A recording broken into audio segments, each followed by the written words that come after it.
Hello, Borderland, and welcome to FSEN Daily.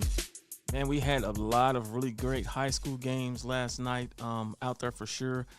And we're going to touch on it and talk about those games. Girls playoffs last night.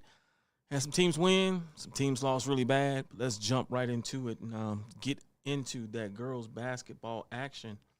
We're going to start with Franklin with a 56-55 victory over Midland Legacy.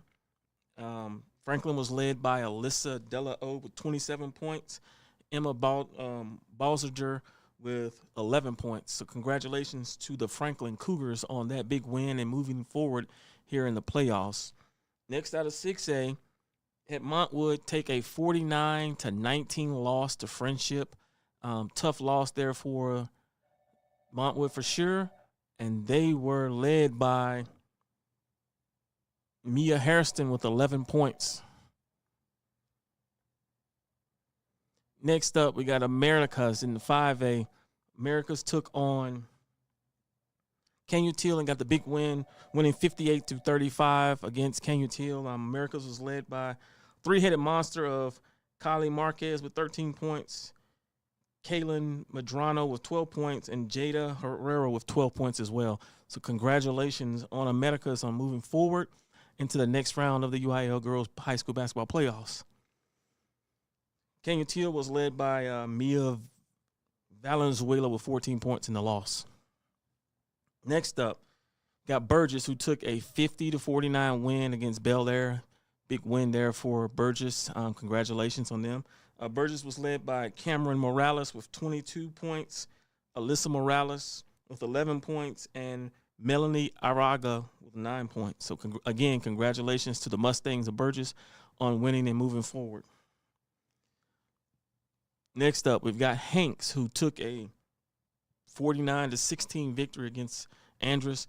Folks, I've said this all year long. I would not be surprised if this Hanks team made a playoff run. Their record, in my opinion, is not indicative of how good this team is. In my opinion, they have it all, and hopefully they can put it together here in the playoffs and make a nice little run. But Hanks was led by Annette Hernandez with 17 points and Daisy Fernandez with 14 points. Next up, Riverside, big win against Austin as they win 70-25, and man, they were led by their four-headed monster there. AJ Alvarado with 17 points, Yasmin Rios 16 points, Jocelyn Castro 15 points, and Hazel Velaz with 12 points. So again, congratulations to Riverside on that big win against Austin. Mountain View with a 56-16 win over Young Women's. And then Tornillo got steamrolled, y'all. They lost 78-0 to Kahoma. Tough way to finish out the season for Tornillo for sure. They can get ready for next year. So next up, we're going to transition here and kind of go into some soccer here. I think, soccer. Sorry about that. Had a little faux pas. So there's a litany of soccer games going on today, both boys and girls. Everywhere all over the city, folks are playing. So definitely a good time to get out and see some soccer. If you're a soccer fan, you can see the schedule as it ticks by on the scroller. There's some teams that are having some really good games, some really good seasons. In the 4A, you've got San Elizario, who's on the top of the district there. 5A, you've got El Paso High, who's leading the way, followed by Chapin. Then you got Del Valle, followed by Americas on the 2-5A. And in 1-6A, you've got Eastwood leading the way, followed by East Lake and Pebble Hills. On the boys' side, San Elizario boys 6-1, tied with Bowie boys 6-1, followed by Isleta at 5-2, and Riverside at 6-2. So you got that 4A is deep there.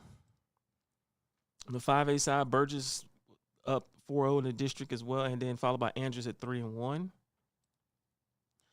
Then you got 2-5A El Dorado leading the way at 4-0, Americas 3-1, Del Valle 3-2. And then in 6A boys, you've got Pebble Hills High School 4-0, Socorro 3-1, Franklin 3-2. And that's gonna sum up the soccer there. And then we're gonna transition here back to basketball, but we're gonna look on the boys' side here as we have the last day of the regular season for UIL boys today. There's definitely a lot of games going on. We put out yesterday some of those games to watch, and some of the playoff implications as well. In that was in our yesterday's show, but we are going to kind of retap and touch some of that again. You can see Kermit has wrapped up their side of the district. Oh, hold on, let me get to the boys. Sorry. Presidio has pretty much wrapped up the boys' district. It's in the 1-4A. Got a couple of good. One big game is Austin and Bowie. Like we said yesterday, that is not a gimme for Austin by no stretch of the imagination. Bowie hadn't had to forfeit 4 games, they would be the ones sitting atop of the district. And this would all look totally different, but those forfeitures, this is where it stands. And Austin's got to go through Bowie still to get themselves an opportunity to take that district title.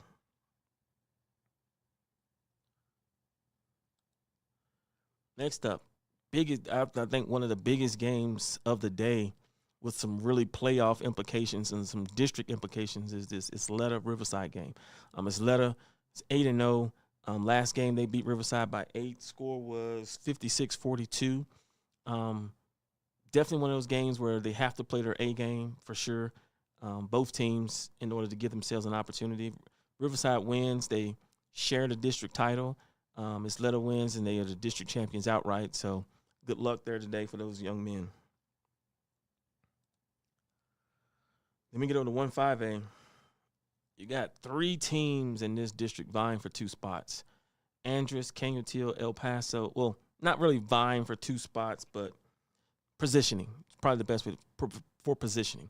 The brother would be 2, 3, or 4 in district play, and then, they split off into the big school, little school, so there could be implications as far as being the number 1 seed for the little school or the big school. And let's be real, everybody's trying to avoid playing Chapin anyway. So you got El Paso and Andress, and then so if Andress loses, there's like a 3-way tie. There's a 3-way tie, and I'd be interested to see how that tiebreaker works. El Paso High has beaten Andress, so it's going to definitely be a bounce back game for them. They're going to be looking for some revenge for sure. And then you got Americas has wrapped up this district title, but this El Dorado Del Valle game. Del Valle's dropped. Del Valle's dropped their last 2 games, and El Dorado's been hot. They've been hot, and this is definitely a game to go watch and see tonight if you have the opportunity. It's going to be a good one. I think it's going to be a good game. Definitely a lot of playoff implications there as well.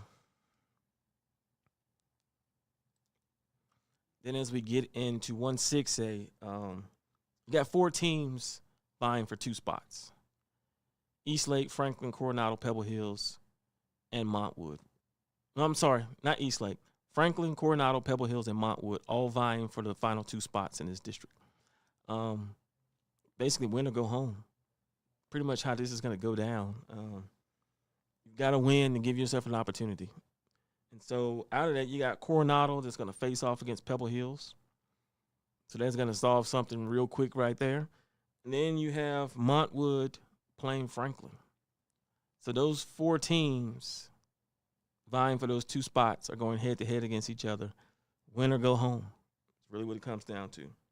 Win or go home. And so that's going to that's going to finish up the basketball coverage that we have going on. And folks, I just want to say that it's been pretty cool trying to get this daily show going. It's definitely a lot of work that goes in on the backside, getting all this information together and putting it in a coherent way to put it out to you guys. We are shooting for, originally we had said we wanted to go for 12:30 for this show. That's not going to happen. I'm going to be honest with you guys. 12:30 is not going to happen, but 2:30 more realistic, and that's the time that we're shooting for. So, again, we thank you guys. Continue to support, look at what we're doing, continuing to follow us, and, yeah, we definitely are looking forward to what's coming ahead. Have a good one. God bless. Maybe.